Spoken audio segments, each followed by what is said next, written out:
Are the very first images of Joseph Kabila since his return to the Democratic Republic of Congo. In this public appearance, he stands alongside religious leaders in Goma. They say Kabila is back to find a solution to the ongoing conflict in the DRC between state security forces and Rwandan-backed M23 rebels. The former president of the republic called us. Yes, all right. Oli kuyugi updates ebikosinziro bango otuwuliriza. Ebya Paul Kagame byandibanga si birungi ng'omukwano gwange ali eyampuliriza. Lwaki nkugamba bya Paul Kagame ate nga akatambi tusookedde kwa Joseph Kabila? Oyo ye yaliko omukulembeze w'eggwanga lya Democratic Republic of Congo amanyikiddwa nga Joseph Kabila. Wenjogerera ng'eggwanga lya US limaze omuteekako sanctions mu DRC. Lwaki bino nno tebiba birungi eri Paul Kagame saako ne mwami Yoweri Kaguta Museveni? Tunuulira, wuliriza.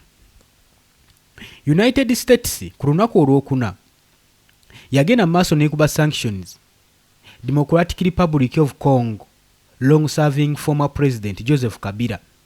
Era nga kigambibwa nti ono agenda maaso n'okuyambako abayeekera abava mu ggwanga erya Rwanda, abayeekera ba M23. Era ekimanyikiddwa ennyo nti bano basinzinze ebitundu ebisinga mu Democratic Republic of Congo. Era kigambibwa nti wetuba tutunuulidde ku actions ezize zikolebwa eggwanga erya US, yeno action eri latest United States gye yakava okukola okupanishinga eggwanga erya Rwanda, ng'egenda maaso n'okupanishinga abasupporters baayo bonna abagenda maaso n'okuviolatinga peace deal eyakolebwa ne President Donald Trump. Kigambibwa nti Donald Trump yalangirira ne fanfare ng'amaze okusisinkana amawanga gano abiri n'abakulembeze baabo mu December, era ne bakkaanya ku nsonga, ne basayininga, ne bateekako omukono ku nsonga nnyingi kye bayita US Washington Accords. Tubijjukira bulungi nnyo, mwalimu Paul Kagame, kwaliko ne Felix Sekidi. Ezo tuzijjukira bulungi nnyo. Naye kaakati embeera etabukidde Paul Kagame ne banywanyi be ab'omukago we bagenda mu maaso n'okukwasaganya ensonga. Donald Trump yagezaako okuteekawo ekkubo erisobola okubeera nga lizza eddembe mu Democratic Republic of Congo, era ng'abadde kiriya enfunda nnyingi, ng'agamba abagenda mu maaso n'okuba nga bateekawo instability mu Democratic Republic of Congo bajja kubeera accountable, bajja kisasulira, bajja kukirozaako. Ekyo Paul Kagame azaakyogera lunywe, ekyo Donald Trump azaakyogera lunywe. Kakati no Treasury Secretary Scott Bessent yagambye nti nno ku assessment report eyavaayo ne AFP nga bagamba nti nno nti Treasury ejja sigala ekozesa full range of tools okusupportinga integrity eyakolebwa mu Washington Accords. Kakati State Department spokesman Tommy Pigott yagamba nti nno Kabila yateekawo offer, yali amaze okubanga offeringa financial saako ne political support eri obugroups obwo obuli mu principles ez'okuvuga violence ne instability mu regions eza Democratic Republic of Congo. Kabila yasucceedinga okufaakwe, Kabila yasikira oluvannyuma l'okusasinatinga kitaawe eyali omukulembeze w'eggwanga erya DRC mukadde ako, era obukulembeze buno yabumalako ebbanga lyali ddene ddala okuva mu 2021 n'amala ku buyinza paka omwaka ogwa 2019 oluvannyuma lw'okweyongeza ekisanja, era n'amenya constitution limit ezaali zigenda maaso n'okukwasaganyizibwa mu Democratic Republic of Congo. kati nga wano woolaba mwami oli Kaguta Museveni wetunaagamba nti nno ebisanja tulina kubeera na 2 ye n'asukkuluma n'abeera n'ebisanja nga 6 ndowoozaako awo otegedde obulungi nnyo. Kigambibwa nti Joseph Kabila oluvannyuma lw'okufuga ebisanja ebyo byonna yeewaŋŋangusa era omwaka oguwedde yalabikako ng'akomyewo mu kibuga Goma, ekibuga ekikulu ekiri mu Eastern Region ekiri under control ne Rwanda support M23 fighters.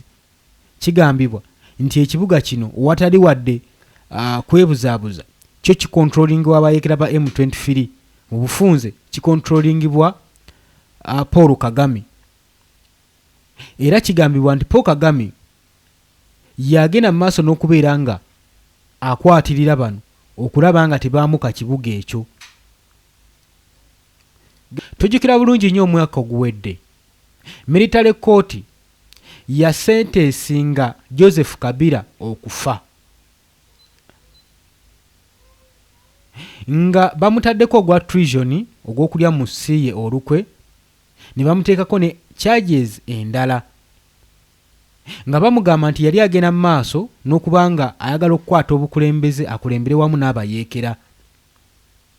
Era kino move gye yali akoze yamubulookinga okubeera nga addamu okulinnya ekigere kye mu Kinshasa okusiikinga for any political comeback, kubanga yali alowooza singa n'akomawo n'atuukira mu kibuga Goma engeri gye yaliko omukulembeze w'eggwanga lino erya DRC obuwaguzi bwe ayinza okuddamu okubufuna mu kibuga Goma, naye gavumenti ya Kinshasa yamukugira era ne mu restrictinga obutaddamu kulinnya kigere kye mu Kinshasa kubanga baali batebereza nti ono okulinnya kw'ekigere kye mu Goma agenda kubanga akwatagana n'abayeekera bano aba M23 ate bagende mu maaso n'okumalako gavumenti ya DRC emirembe. So kye baakola kwe kukumu restrictinga.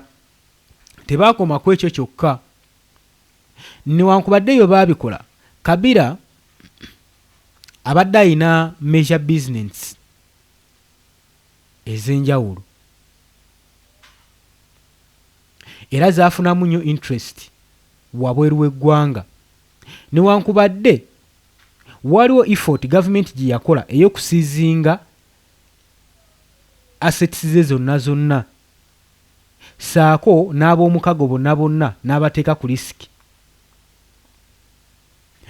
Gavumenti we yasanctioninga assets we yamuteekako envumbo ne freezinga assets ze balowooza nti oba mukomyezza era tagenda kuddamu kufuna amaanyi agaliwa, amaanyi agagenda mu maaso n'okusapootinga abayeekera bano. N'ekigambibwa nti Joseph Kabila ono yalinayo ab'omukago amawanga ge yali akolagana nago era ng'alina bizinensi nnyingi nnyo outside. Ekyo ky'olina omumanya. Kati so ekyo kyamuwa enkizi okubanga addamu yeemumula newankubadde assets ze endala zaali zimaze okuba nga zifirizingiddwa. So ekyo kye kyamulobera kugenda mu maaso na ku completinga mission ye ey'okukolagana n'abayeekera bano aba M23. Newankubadde bafirizinga buli kimu ekyali mu Congo, ebyobugagga ebisinga ebyali mu Congo babifirizinga nga kye beetangira aleme kufuna support ya kusupportinga abayeekera bano aba M23. Era kigambibwa nti Joseph Kabila USA okumusanctioninga wagenda mu maaso n'ekikolwa kino aba atadde banne bonna balina nabo enkolagana ku risiki kubanga US egenda kubanga nabe bakuba sanctions ezimu zeemukubye. Treasury Department egamba ebirivinga nti Joseph Kabila abadde abeera mu Goma. Ekyo bayinza obutakyegaana nti abadde abeera mu Goma. Era bagambye nti okudda kwe yadda n'ebigendererwa eby'okudestabilizinga eggwanga era ng'agenda providinga financial support eri abayeekera ba M23 mu byobufuzi bagende mu maaso n'okuba nga bali armed bye bigendererwa ebyali ebya Joseph Kabila. We bateba tugamba nti ono ekigendera ali agala kuyamba kufinansinga bayeekera bana ba M23 bagende mu maaso n'olutalo luno paka we banaaluggusa nga bamwamuddeko gavumenti ya Kinshasa. Oli ku Yugi Update CV kosinza obanga otuwuliriza abali emitala w'amayanja mbatumiddeko nnyo mwebale kwekuumira ku Yugi Update CV. Tukyagenda mu maaso. Kigambibwa nti yagezaako okwencouraginga DRC Armed Forces bagende maaso n'okudefectinga, bagende maaso n'okwataakinga, naye we yamala okufuna disappointment eyo mu Washington, Trump yayina eddoboozi ery'essuubi lyayagala okuteeka mu DRC era nga ayagala kukola peace deal n'eggwanga erya DRC eriyinza okuwa United States privileges okufubayira ne access eza rich mining mu Eastern Democratic Republic of Congo. Naye abayeekera ba M23 bagenda mu maaso n'okubanga baadvansinga nga bagaziwa newankubadde accords zaaliwo bano bagenda mu maaso nga bagaziwa kigenda ne kireetera United States okondeminga eggwanga erya Rwanda ne balikuba ne sanctions saako n'amagye gonna ag'eggwanga erya Rwanda saako ne ba military leaders nga bano nno balumirizibwa nti bano nno basaale nnyo mu kutendeka amagye g'abayeekera ba M23 be balemeseza development eno eya United States of America okugenda mu maaso okwakitinga mu Democratic Republic of Congo naddala mu Eastern regions. Wabula ebyo byonna baabikola babyogedde, omusajja bamukubye sanctions, bamukubye envumbo, jjojuuzi bamuteekako ne visa ban, byonna babikoze naye yasigadde yeegaana agamba tasupportinga nga ko bayeekera ba M23 baleme musibako matugambuzi muliisango era nga ye agenda mu maaso ate n'okulumiriza gavumenti ya DRC nti yegenda mu maaso n'okukwatagana n'abahutu militants mu ggwanga eryo abalinkinga mu 1994 genocide mu Rwanda, olutalo olwaliwo wakati w'Abatuusi saako ne Bahutu, ng'agamba nti nno Kisekedi bano abeesibyeko nnyo yagala teeka bulumbaganyi ku ggwanga erya Rwanda. Jjukira mu ntandikwa ng'olutalo luno lutandise, abamu ku bannansi ba DRC bagamba tebagenda kutunuulira ggwanga lyabwe nga lisaanawo kyokka ng'abantu ababateekako obulumbaganyi gye bali bo batebedde ntende, era ne bagamba bagenda situla olusalo baluteeke mu ggwanga erya Rwanda mu Kigali, bagenda teekayo olutalo nga kino bagenda kikola batya nga bagenda kuddira abo Abahutu abalina ennyonta okuyingira eggwanga erya Rwanda n'okuwamba bye baba bakozesa bayingireyo. Tetumanyi oba ekintu ekyo kyatuukirira, nene bwe kibanga kyali kyayogerwako bwogerwa, nkakasa eyo yali great excuse eri Paulo Kagame okugenda mu maaso n'okweddiza amatwale ga Democratic Republic of Congo okusobola okulaba nga asiizinga omwo nga yeekwasa nti ali ku defense measures nga bulijjo wajja ayogera. Gye buvuddeko Rwanda yagezaako kurashinga Hutu oluvannyuma lwa genocide okubeerawo lwaleeta Kabila, kitaawe wa Kabila Laureto Kabila mu 1997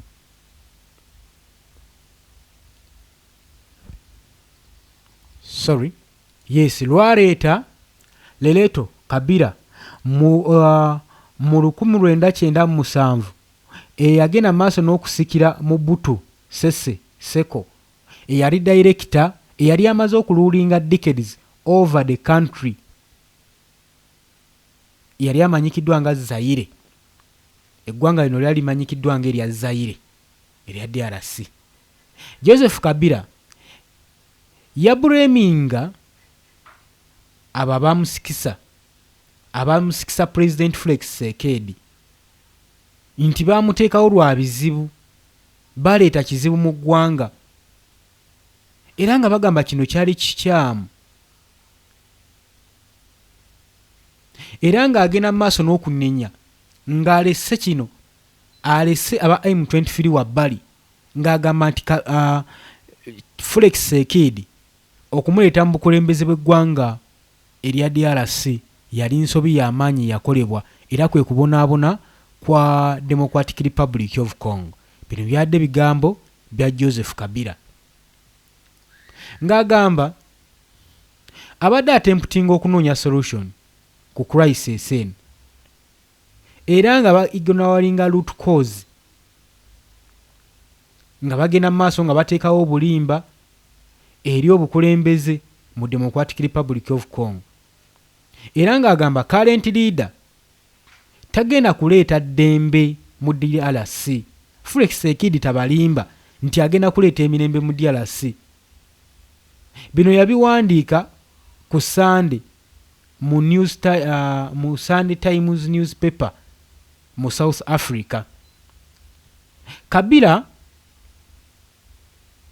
yali amaze okubeera nga anyumirwa kawomu relations akaaliwo ne United States, naye enkolagana eno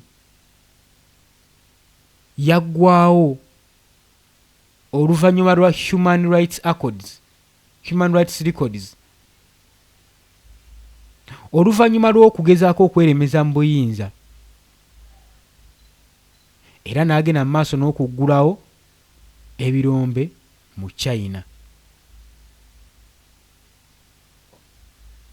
Kakati bwe tuba tunuulidde ensonga eno, USA yabulookinze assets za Joseph Kabila zonna z'alina mu United States era takyasobola kumakinga any financial transaction ye nga ye kubanga kimenya mateeka mu United States. Kati kino bakikola kugambye gwe mukwano gwange mpuliriza si kunafuya Joseph Kabila yekka n'ab'omukago abagenda mu maaso n'okubakinga abayekera ba M23 omuli Yoweri Kaguta Museveni atayogerwako ntakera nti naye olukwa lulimu, omuli Paul Kagame. Bano bonna nagamye ensonga ebasiisiiza eyo bonna batunuulidde ggoolo emu, batunuulidde ebyobugagga y'ensonga esingamu amakulu. Bano bonna batunuulidde ebyobugagga naye tebayinza kuvaayo kugamba nti owaayi ensonga eno eri weeti ne weeti. Y'ensonga lwaki olaba nga kijja kubeera kizibu nnyo olutalo okuba nga lukomekkerezebwa mu states zino. Kakati nga tukyeyongerayo,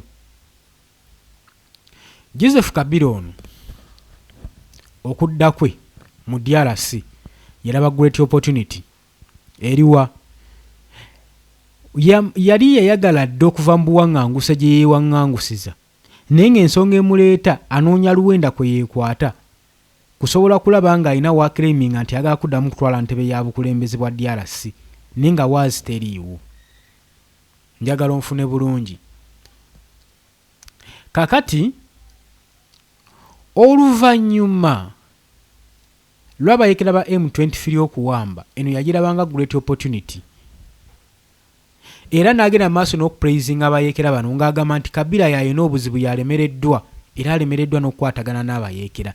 Nejjukira abantu bano aba M23 nga bayingira DRC nga bawamba ekibuga, abantu bangi abaatotomoka, obulamu bw'abantu bwangi abaafa, ebintu bingi ebyayonoonebwa.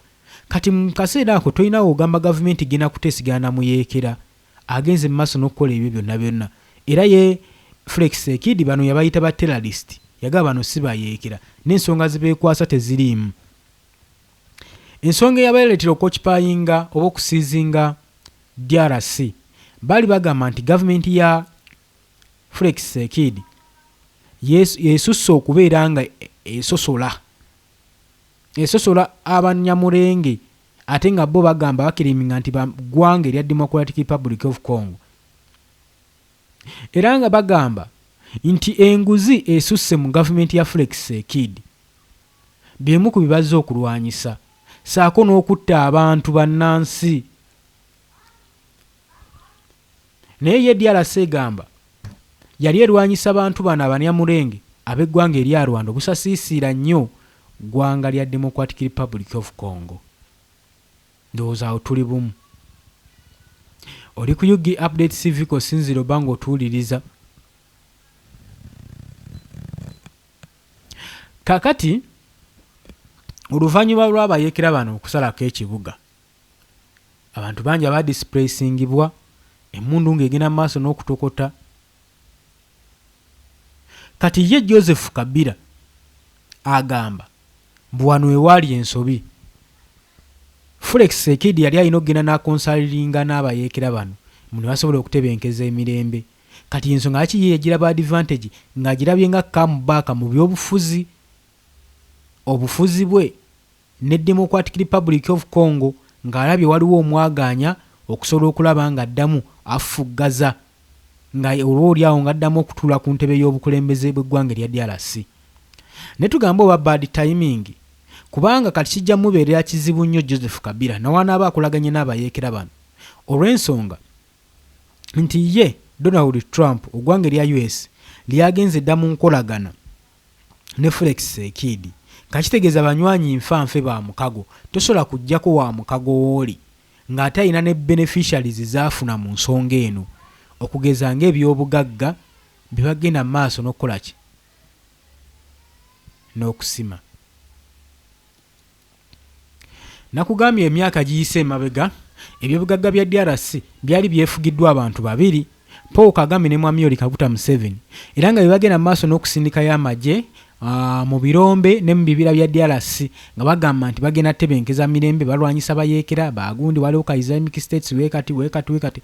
Naye ng'ekiri eyo bya bugagga bye bikukusibwa okuva mu DRC ne biyita mu Uganda kyokka ate nga babiguza mu Amerika na mu Isirayiri. Kati Amerika we yalaba kino n'agamba ye kati nfaaki. We yalaba nga bano tebakyabeesugulirako yagamba gye bujjako bano abantu bayinza okuba nga tetuli ba mukago kubanga ng'alaba eggwanga erya Rwanda n'eggwanga erya Uganda bakola bali nnyo mu nkolagana n'eggwanga erya China saako ne Russia. Kati Amerika ne yeekengera n'agamba nyina okuyitawo nyina ofuna we nnyingirira. Jjukira Museveni yali aguza Trump, yali aguza USA ne Paul Kagame. Ndowooza olabye ensonga lwaki olutalo luno lukyabedde luzibu nnyo newankubadde accords zisayiningiddwa, peace talks zikoleddwa, summit zikoleddwa, olutalo lukyali lwa bunkenke nnyo. Tewali ssuubi lwa nsonga bano ababiri gy'emitwe emikulu nti baali basinga ofuna mu nsonga eno. Kati ate laba Tshisekedi lwagenda mu maaso n'akwatagana n'omusajja Omumerika, kitegeeza bano aba abadibizza era ebyobugagga bye badde bagenda mu maaso n'okukusa tebagenda kuddamu bikukusa oba bakutte mu liiso. Kati y'ensonga lwaki olaba mu byonna byonna ebikolebwa Paul Kagame takkiriza akolize ezikolebwa era takkiriza kujyayo majeege mu DRC, agamba those are his security measures bwatu bwaziyise. Kati kino kyongera okunyiiza Omumerika era sanctions agenda maaso n'ozikuba azikuba Paul Kagame tolaba nti nno bazikuba Mwami Yoweri Kaguta Museveni so nga ne Museveni alina amagye agayingira buli mwaka mu Uturi, mu Northern Kivu mbu balwanyisa bayeekera ba ADF. Bo bakimanyi bulungi nti ensonga yonna gye bakola ng'enafuya Paul Kagame ne Museveni eba emunafuya. So kyobalaba tebatwala budde bwabwe mbw ate gamba nti ate Museveni naye tukusa bakimanyi bulungi kasita bakuba ono kiba kiggwa. Era y'ensonga lwaki olaba ekonomi y'eggwanga erya Rwanda egudde nnyo wansi. Era Uganda gye bujjako ogenda okulaba nga Rwanda etandise okubenefitinga nnyo ku Uganda era nga bulijjo mu Uganda ebintu ebisinga bitwalibwa bannansi b'eggwanga erya Rwanda olw'okuba nti bano ba mukago. Ekyo ndowooza ojja kyongera okitegeera. Oli ku UG Update TV kosinzira obba ng'otuwuliriza. Kakati lwaki Kabila yalinnye gye gava? Yajjidde mu kaseera ng'Omumerika ali so interested mu byobugagga by'omusajja Omukongo. N'atakoma okwo n'asindika ba mercenaries okutendeka amagye g'eggwanga erya DRC saako n'oba equipments ebyokulwanyisa ebyettabbu eby'omutawanya drones eza kamikale. Y'ensonga lwaki olaba baasobola n'okubattamu omuyeekera omukulu Were Ingoma eyali amanyikiddwa nga spokesperson w'abayeekera bano ba M23. ako kabonero kakulaga ki nti America yazze amazeeko kyayagala akyagala era tujjukira bulungi nnyo abayeekeraana ba M23 bwe babadde bagenda mu maaso n'okusalako ekibuga kya Uviri City baagisalako wabula America n'abagamba mujaamuke mangu nga n'akatayi tekannasala ne wabaawo enteeseganya ez'omu bwangu wabula abayeekera ne basaba nti ekibuga kino singa bakifuluma kisigale nga kiri Newto wabula okumanya America ali munyiivu ebyo teyabikkiriza era yamala ekibuga n'akiwa amagye g'eggwanga erya FARDC ge gagenda mu maaso n'okiddukanya agalwanira ku sayidi ya Democratic Republic of Congo. Keeko ke wawulira nti abayeekera bali mu kukola rehabilitation mbu bava mu nfo mbu nsonga ya bulijjo kumbe bali bamaze okubeera nga bakola ki nga bafunzibwa. Oli ku Yugi Updates vitu kyakutwala mu maaso gwe mukwano gwange ali eyampuliriza kakati njagala owulirize America wamala okugoba omuyeekera wa M23 mu Uvira ne bakkaanya bazitegeseewo no nga tebannategekawo we yamala obbagoba mu Uvira n'abakubamu n'ebizuka eby'amaanyi baawanika ne bagamba baagala kwogera balina okutuula mu kkata olw'okuba olutalo olugenda mu maaso mu kyombo kya Buwarabu wakati wa Iran, Israeli ne America tebasobola kutuuza samiti zaabwe mu kkata bayolekera mu Switzerland eyo gye baavudde mu nteeseganya era ne beewana ennaku 10 obutasukka nnaku nga 10 buli muntu abeere nga amaze okuba nga atuukiriza commitment bye beekomitinga mu samiti eno okutaba political prisoners ba prisoners of war buli muntu alirizinge baayina okumanya ensonga yagezze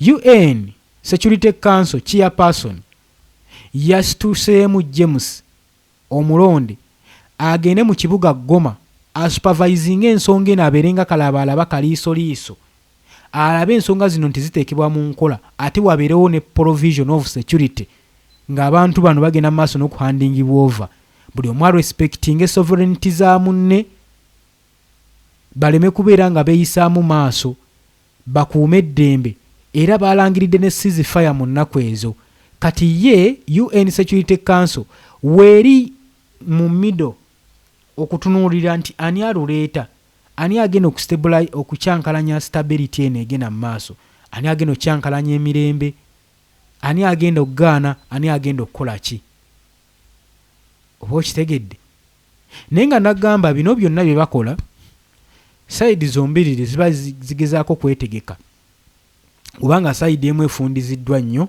nga bagezaako okwetegeka okusobola okudda mu lutalo eyo tactics nayo gyeri bagikozesa nnyo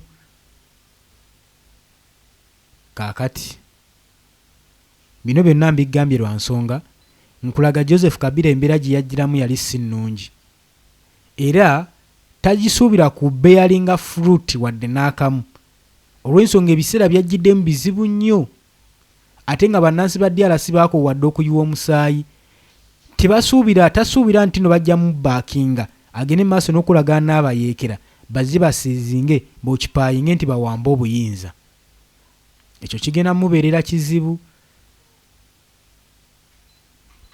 Oli ku Yugi Updates TV kosinzo obango otuwuliriza atannatwegattako kirya wansi waliwo ekigambo subscribe kikoneko obeere ng'otweyungako anatusharinga tukwebaza nnyo nawe alayikinga okola omulimu ogw'amaanyi nnyo. These are the very first images of Joseph Kabila since his return to the Democratic Republic of Congo. In this public appearance, he stands alongside religious leaders in Goma. They say Kabila is back to find a solution to the ongoing conflict in the DRC between state security forces and Rwandan-backed M23 rebels. The former president of the Republic called us to express his wish to see peace return to the east and throughout the entire country. His wish is that peace is restored, along with national cohesion and living together. One of the first to share photos of the event was M23 spokesman Lawrence Kanyuka on X, hailing what he called a fruitful meeting.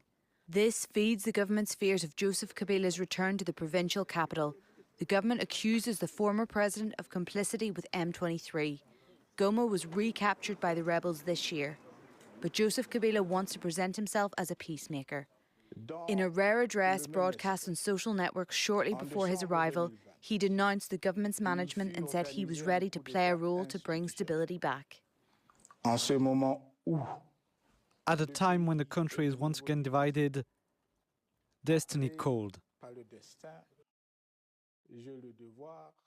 It is my duty to work for peace and to contribute to the reconstruction of our dying country. The former head of state also denounced arbitrary government decisions, a reference to the recent lifting of his parliamentary immunity amid a treason probe. The measure was supported by an overwhelming majority. It paves the way for legal proceedings against Joseph Kabila, notably over his alleged backing of rebels in the